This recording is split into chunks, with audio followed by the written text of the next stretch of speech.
n'a jamais regretté ses actes. Peut-on se sentir victime alors qu'on a été du côté obscur de la force? Bonjour mes petits RPTvistes, on se retrouve aujourd'hui avec un témoignage que j'ai reçu suite à un TVR sur une affaire actuellement en cours.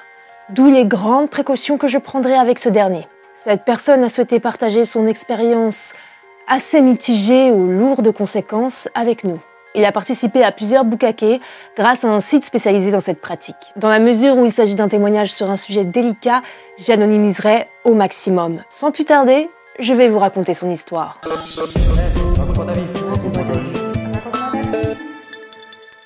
Je m'appelle Victor, je suis âgé d'une trentaine d'années.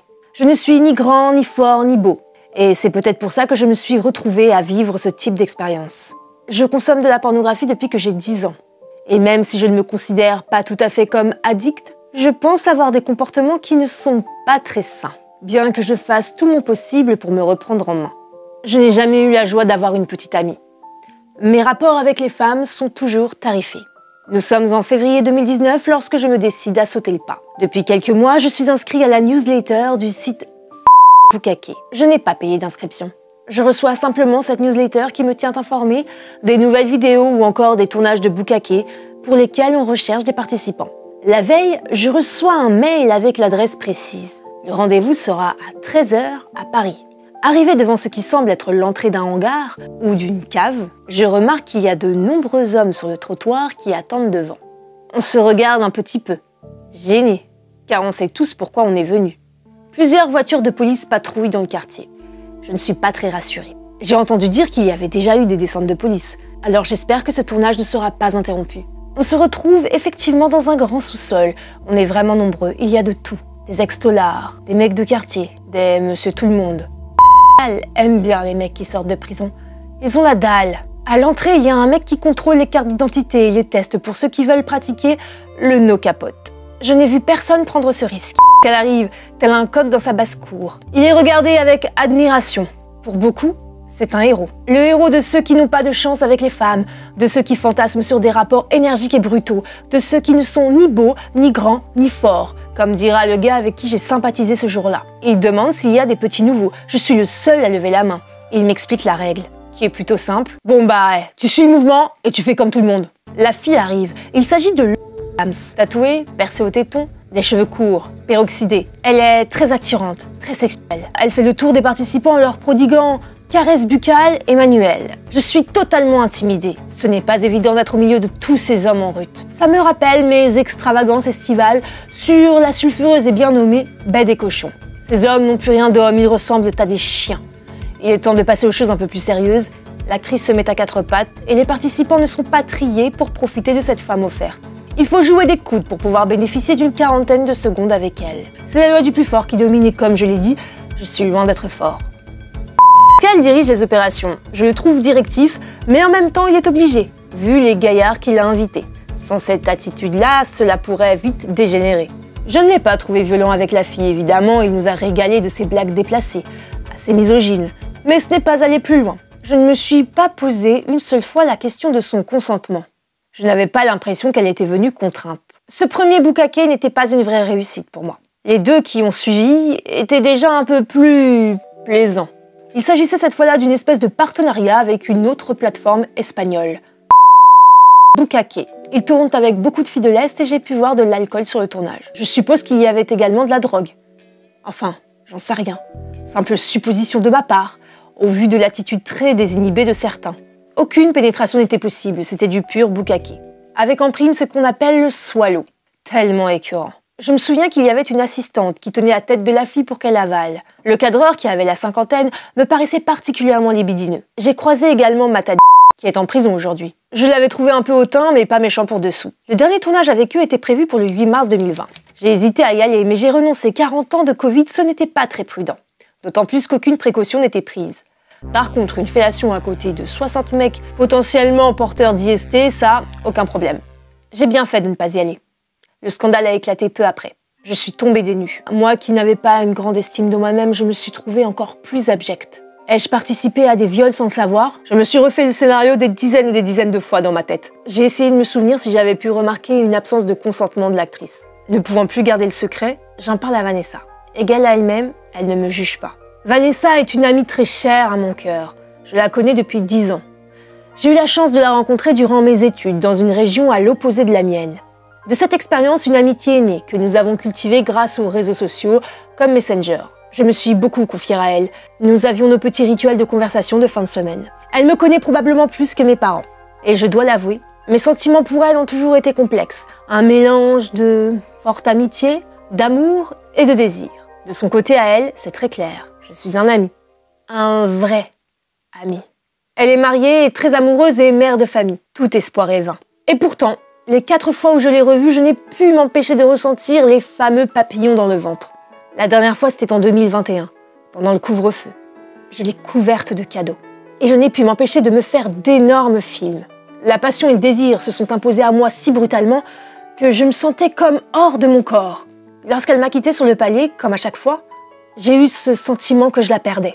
Combien de temps me faudrait-il avant de la revoir? Quelques jours plus tard, n'y pouvant plus, je lui ai avoué mes sentiments et mon désir pour elle. Elle m'a répondu qu'elle s'en doutait, mais qu'il ne se passerait jamais rien entre elle et moi, qu'elle n'avait pas besoin d'amant. Or, je savais qu'à son travail, des hommes tournaient autour d'elle. Et cela me rendait jaloux à en mourir. Je l'imaginais dans des situations indécentes avec eux, tout en continuant de se refuser à moi, et je ne tolérais pas cette idée. Alors, à plusieurs reprises quand j'en avais l'occasion, je lui lançais des piques. En parallèle, je la chauffais sur le terrain des amants, du Cap d'Agde, de l'adultère. Elle se montrait curieuse, mais restait ferme sur ses positions. Il n'y avait que son mari dans sa vie, et cela ne changerait pas. J'ai commencé à lui demander des photos. Rien de sexuel, juste des selfies, qui ne faisaient que nourrir et entretenir mon obsession. En octobre 2021, la coupe fut pleine de son côté. Elle ne supportait plus ma jalousie ni ma perversité. Elle m'imposait une séparation amicale, m'exhortant à continuer de consulter le psy, qu'elle m'avait conseillé, et que je voyais depuis quelques mois régulièrement. Mon monde s'effondrait, j'en pleurais pendant 2 jours. Néanmoins, elle m'avait bloqué de ses stories Insta seulement. J'ai énormément pris sur moi. Au bout de 3 semaines, je lui ai demandé si cette rupture était définitive. Elle me répond que non, mais qu'elle a encore besoin de temps. Tous mes espoirs reviennent alors. Mes jalousies aussi. Elle prend de temps en temps de mes nouvelles, mais j'attends plus d'elle. Je veux que notre relation revienne comme avant. Je force un peu, ça l'agace. En février, c'est le faux pas de trop de ma part. Je me confie à Lise, son ancienne collègue, que j'ai en contact sur Facebook. Sauf que Lise s'empresse de le dire à Vanessa. Cette fois-ci, son mari est mis au courant. La rupture amicale est définitive. Elle me bloque partout. Je suis effondrée. Je pars voir une psy qui est spécialisée dans les ruptures amicales, car celles-ci causent parfois plus de douleur que les ruptures sentimentales. Malgré son blocage, je persiste. Je lui souhaite même son anniversaire. Cela me tient trop à cœur. Si je ne le fais pas, c'est comme si je l'oubliais volontairement et je ne peux m'y résoudre. Je n'attends pas de réponse. Je veux juste qu'elle sache que je pense à elle. Et lorsque je vois sur LinkedIn, mon seul canal pour savoir ce qui se passe dans sa vie, qu'elle a reçu une promotion, je lui envoie mes félicitations avec mon portable professionnel. Pas de réponse. Je continuais à l'appeler parfois avec l'espoir qu'elle décroche, mais je tombais sur son répondeur. Elle m'avait bloqué. Sauf qu'elle pouvait voir que je cherchais à la joindre. Alors un jour, un numéro inconnu m'appelle et j'entends sa voix au bout du fil. Me dire, exaspérée, « Victor, c'est Vanessa. Laisse-moi tranquille maintenant. » La laisser tranquille? En juin, un événement personnel m'arrive. Ce genre d'événement médical pour lequel on a besoin d'être entouré, d'être rassuré. Alors une fois de plus, je cherchais son soutien. J'étais terriblement seule, alors je lui ai écrit. Encore. Son mari m'a appelé, menaçant et presque insultant. J'ai persisté, et encore et toujours.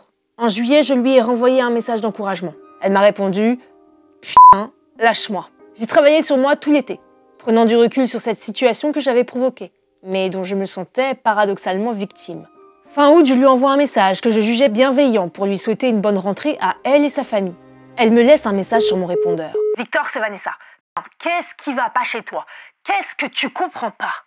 Je te demande de nous laisser tranquilles, de ne plus me contacter. Et toi, tu continues à m'appeler et à m'envoyer des messages. Écoute-moi bien, je te mets en garde. Tu arrêtes, parce que je vais aller porter plainte. Et même si je dois perdre 4 heures à la gendarmerie, je vais porter plainte contre toi. Ça suffit. T'es un gros pervers, Victor. Faut que ça s'arrête. » Ce que j'ai compris aujourd'hui, j'ai objectivé Vanessa, notamment lors de notre dernière année d'amitié. Cette objectivation malheureuse est probablement liée à une addiction pour la pornographie, mais aussi à l'influence qu'ont pu avoir mes nombreuses années à regarder les films de p***. Ainsi qu'à mes participations. Nul doute que mon manque d'éducation à la vie sexuelle, ma solitude, les nombreux refus des femmes face à mon physique disgracieux, faible et marginal, a fortement influencé mes déviances et mes perversions. Vanessa l'avait bien compris lorsqu'elle m'avait dit « Tu as tes démons et tu dois les soigner ». C'est aujourd'hui le chemin que j'essaie de prendre. D'abord, en poursuivant la thérapie que j'ai entreprise avec ce même psy qui connaît tout de cette rupture amicale. En me posant des questions, en essayant de me raisonner et d'avancer. Livrer ce témoignage, bien qu'il soit délicat et qui, je l'espère, n'embarrasserait pas Vanessa, me permet ainsi d'ouvrir les yeux sur ce que je suis, sur ce que j'ai fait et ce que je ne veux pas devenir. Enfin, j'essaie de m'ouvrir davantage. J'ai repris des activités associatives, j'essaie de sortir de mes mauvais schémas et pour autant, une autre personne est entrée dans ma vie. Et je ne peux pas dire que c'eût été une vraie réussite. Avais-je besoin de combler le vide et l'absence de cette amitié? Actuellement, je n'ai plus aucune nouvelle de Vanessa. Je sais qu'elle est venue visiter mon profil LinkedIn en cachet dernièrement. Et je sais aussi que ces nouvelles fonctions sont un véritable challenge pour elle. Plus que jamais, je ne peux que la remercier d'avoir été présente pendant toutes ces années. De m'avoir tant donné, de m'avoir tant appris. Et aussi de m'avoir imposé cette rupture, comme une ultime forme d'amitié pour rebondir. Ça a été très dur pour moi, mais aussi sûrement pour elle. Ça y est encore par moments, mais j'ai à cœur de me relever pour moi. Et aussi pour elle. Mon estime pour elle demeure intacte, avec, au fond, l'espoir profond de pouvoir un jour poser des mots ensemble, avec calme, écoute et lucidité. J'essaie de prendre du recul. Pour autant, elle me manque énormément et a laissé un grand vide dans mon quotidien. Concernant mon attitude face à la pornographie, j'avoue un certain problème à discerner la réalité de la fiction. Sûrement parce que je n'ai jamais connu la réalité et que mon éducation ne s'est fait que par la fiction, et ce, depuis le plus jeune âge. Je mesure aujourd'hui que la consommation de porno très jeune, alors que le cerveau n'est pas formé à reconnaître le vrai du faux, est dangereux. Je le paie au prix fort aujourd'hui, et je vous en prie, protégez vos enfants de ce type de contenu. Concernant les tournages Bukake, est-ce que je regrette d'avoir participé? Oui. Est-ce que j'étais au courant des coulisses? Non. Franchement, pour beaucoup de monde, il y avait une certaine forme de consentement et d'ignorance des coulisses. On savait que ce n'était pas hyper clean, safe, mais de là à imaginer tout ce stratagème. Pourquoi est-ce que je vous livre ce témoignage? Parce que dans l'assistance, toutes les couches de la société étaient représentées derrière leur cagoule et que monsieur tout le monde pouvait participer à ce genre de scène. J'exprime une profonde tristesse et un profond soutien auprès des victimes de cette affaire. Je comprends leur malaise. Je le partage en ayant été de l'autre côté. En ayant moi-même vécu à cause de cette affaire, à cause de cette addiction, des moments particulièrement difficiles. Je leur présente mes excuses d'avoir participé à 3 de ces scènes. Je présente mes excuses à Vanessa, ainsi qu'à sa famille, pour mon comportement.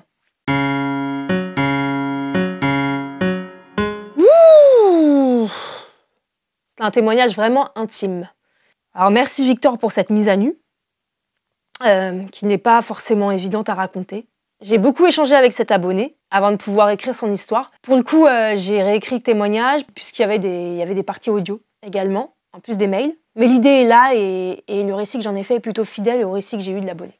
Encore une fois, je vais vous demander de ne pas être dans le jugement dans les commentaires. En tout cas, de faire preuve de bienveillance, même si vous n'êtes pas du tout d'accord avec ce qui a été raconté. Je pense qu'on peut être nombreux et nombreuses à se reconnaître dans ce qu'il a raconté, pas forcément sur la partie des expériences de tournage de Bukake, mais plus sur la seconde partie. Je vais m'expliquer. Il y a plusieurs choses qui m'ont un petit peu frappée et certaines dérangées. La frontière entre ce qu'on pense être de la simple bienveillance et une forme insidieuse de harcèlement est plutôt fine. La réalité ne se déformera jamais pour coller à nos désirs profonds. Ça, c'est un premier point à avoir en tête. On ne peut pas forcer les relations. On ne peut pas forcer les gens à nous aimer comme on les aime. Quand une personne nous dit que c'est fini, nous bloque de partout, c'est un message assez clair pour nous dire d'arrêter définitivement de la contacter. Et ce, par n'importe quel moyen. Peut-être qu'un jour, éventuellement, cette personne-là fera un premier pas vers nous, mais alors, et uniquement alors, ce sera la seule manière de pouvoir discuter à nouveau avec elle. Tant que la personne qui a coupé les ponts avec nous ne fait aucune démarche pour aller vers nous, il faut considérer que la relation, elle est morte et que c'est fini. Il faut tourner la page. Si on continue à s'accrocher à un espoir qui n'est que dans notre tête et qui a été créé par notre esprit pour pouvoir nous faire accepter cette vérité, cette réalité qui est insupportable, celle de la perte de l'être cher, on se retrouve à engendrer tellement de frustration qu'un jour ou l'autre, on peut tomber dans le harcèlement en contactant la personne, alors que celle-ci ne veut plus de contact avec nous. Et on fait fi de sa dernière volonté, on la contacte quand même. Et c'est du harcèlement, vraiment.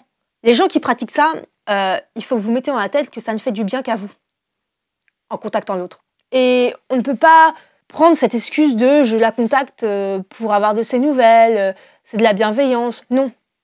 La personne refuse d'avoir des contacts avec vous, vous, c'est pour une bonne raison. Et c'est pour une raison valable. C'est-à-dire qu'à chaque fois que vous allez essayer de la contacter, elle va prendre ça pour une agression. Et ça va lui faire ressurgir probablement des souvenirs douloureux. C'est une forme de violence quelque part. Je vous dis ça parce que j'ai été moi-même dans ce cas de figure-là, avec des personnes qui continuent encore aujourd'hui à me contacter alors que c'est fini, que ces personnes-là sont bloquées de partout. Dès qu'elles me contactent avec un nouveau compte, je les rebloque à nouveau. Mais il y a quelque chose dans leur tête qui doit leur faire penser que peut-être d'ici 2 ou 3 ans, j'aurai tourné la page et je serai capable de leur reparler à nouveau. Eh bien non, en fait. Non. Plus la personne me contacte, moins j'ai envie justement de lui parler. Et c'est définitif, en fait. C'est vraiment définitif. Alors après, il y a des gens qui laissent une porte ouverte. Et d'autres non. Mais ça, on ne peut pas le savoir. Donc, comme je l'ai dit, tant que la personne n'est pas venue vers vous, ne la contactez pas. Ça ne sert à rien. Et il faut arrêter de se cacher derrière cette espèce d'excuse. Oui, mais je le fais pour avoir de ces nouvelles. Non, vous ne le faites pas pour avoir de ces nouvelles. Vous le faites parce qu'il y a un vide dans votre vie. Il y a un vide qu'il faut combler. Un vide que personne ne peut combler à part vous-même, en fait. L'autre personne ne viendra jamais combler ce vide. C'est pour ça qu'il faut faire le deuil de ces relations. Ces relations qui sont vouées à un échec. Et ce serait tellement dommage... Alors Victor, puisque ça tombe sur toi, puisque c'est toi qui m'as raconté cette histoire-là, mais ce serait tellement dommage que tu te retrouves dans des procédures sans fin juridiques parce qu'on a porté plainte contre toi pour harcèlement. Tu es quelqu'un d'intelligent. La vie t'a remis sur le chemin la même situation. Alors il ne tient qu'à toi d'agir différemment. J'ai pas la solution, mais c'est toi qui vas puiser cette solution en toi-même et en te faisant aider. Bien sûr que c'est difficile à accepter la fin des relations. Parfois, il faut plusieurs relations casse-gueule pour se rendre compte que notre manière de faire n'est pas la bonne. Je prends mon exemple aussi, il y a eu des moments dans ma vie où j'ai pas abordé les relations, que ce soit amicales ou amoureuses, de la bonne manière. Et les choses se répétaient. La vie m'apportait les mêmes situations pour que j'agisse différemment. Et il y a des moments où même je croyais agir différemment, et au final, j'avais exactement le même résultat. Parce que la manière d'aborder les choses était toujours la même. Il y avait toujours une volonté de tordre cette espèce de réalité pour que cette réalité soit conforme à mes désirs, à mes souhaits. Mais ça se passe pas comme ça, en fait. Évidemment, on n'est pas parfait. On n'est que des humains, après tout.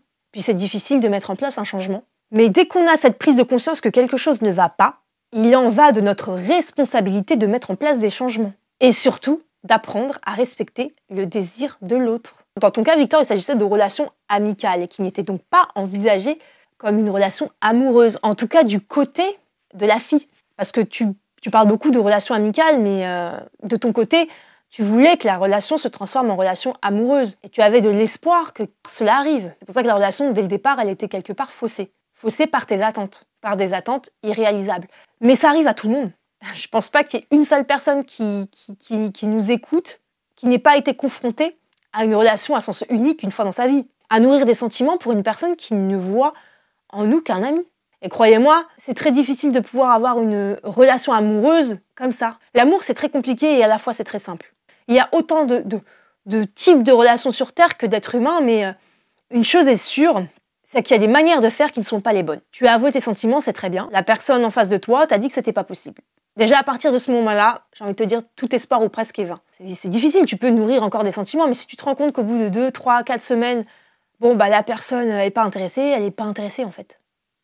Et il faut vraiment passer à autre chose, parce que tu perds ton temps et tu te fais énormément de mal à nourrir des espoirs. Dans votre relation amicale, il y a des frontières qui ont été franchies définitivement. Là, maintenant, il ne faut plus du tout, plus jamais que tu essayes de forcer les choses. Tu as un deuil à faire, voire plusieurs. Je t'invite encore une fois à te rapprocher de spécialistes, ce que tu fais, et c'est une très très bonne chose, puisque là, tu es en train de faire 50% du chemin qui mène à la guérison. Et même si tu parles beaucoup de ton physique, que tu trouves disgracieux, je reprends tes termes, les relations amoureuses elles vont au-delà du physique, surtout à partir d'un certain âge. Et c'est pas une question de physique ni de passé. Même si tu as fait des choses que le commun des mortels ne fait pas, qui peuvent être dures à accepter pour son compagnon dans une relation amoureuse, je reste persuadée que tout le monde a sa moitié dans l'univers. Et il y a bien quelqu'un qui saura t'accepter comme t'es. Mais pour que la personne t'accepte, il faut déjà que toi, tu t'acceptes. Et mettre en place vraiment des techniques pour que tes démons ne ressurgissent pas à la moindre frustration. Alors, c'est un énorme travail, j'en conviens, ça prendra sûrement des années. Mais rien n'est impossible à celui qui en a la volonté. Je te conseille aussi de regarder avec un autre œil les femmes qui t'intéressent. Il y en a peut-être que tu ne remarques même pas, mais avec qui ça pourrait coller sans forcer les événements. Les meilleures relations sont toujours celles qui se font avec le plus de fluidité possible. Autre chose, ne stalke plus jamais aucune femme. C'est angoissant à mort. Ce que tu as fait, par exemple, en prenant des informations sur les réseaux sociaux, ah bah tiens, j'ai vu que tu avais fait ça et tout. Non, non, non, faut jamais le faire. C'est hyper toxique comme attitude et ça fait vraiment flipper. Sur LinkedIn, tu as dit que tu pensais que Vanessa avait justement regardé ton profil de manière anonyme. Il y a quelque chose qui n'est pas saine, en fait. Que ce soit elle ou quelqu'un d'autre, parce que ça peut être n'importe qui. Ça peut être moi qui prends des informations sur toi, par exemple. Et le fait que tu penses que c'est elle, ça témoigne vraiment de l'obsession. Tu es en train d'entrer dans une spirale obsessionnelle qui est extrêmement dangereuse pour toi. Parce que tu en es la première victime. Hein. Même si tu es victime de toi-même, tu restes quand même responsable de tous tes actes. Et peu importe ce que tu fais, peu importe pourquoi tu le fais, tu restes responsable de tes actes et de tes agissements. Et ça, c'est quelque chose à assumer. Et ne pas oublier qu'il y a des gens aussi qui ont pu être victimes de ta manière d'agir. Je pense que tu es capable d'y arriver, mais il faut vraiment que tu apprennes à détecter quand une femme t'invite à plus et quand une femme, justement, est juste gentille et agréable avec toi parce que ça fait partie de son éducation et qu'elle ne va pas envoyer péter les gens.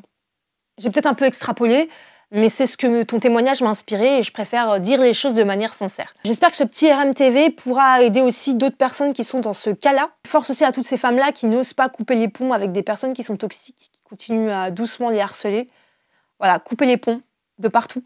Et puis si ça va trop loin, ne pas hésiter à les porter plainte. Désolée pour tous les mecs qui sont dans ce cas de figure-là et qui continuent malgré les refus de leurs prétendantes ou de leurs amis de parler avec, de continuer à les contacter. Mais il y a un moment aussi, peut-être que la justice peut vous faire prendre conscience que vous faites des choses qui sont quelque part moralement répréhensibles et puis qui peuvent aussi causer énormément de tort aux personnes qui subissent ces actes-là. Sur ce, Victor, je te souhaite une très bonne continuation, de la réussite dans tes projets. J'espère que tu pourras trouver la paix. Sache qu'il y a plein de spécialistes, il y a plein de personnes qui sont là pour t'aider, pour t'accompagner, que tu n'es pas seul. Je te souhaite vraiment plein de belles choses pour la suite. Nous, on se retrouve très vite pour un prochain RMTV sur un autre de vos témoignages. Vous pouvez toujours me les envoyer à cette adresse-là. Je traite tous les sujets. N'hésitez pas. Prenez soin de vous et cœur sur vous.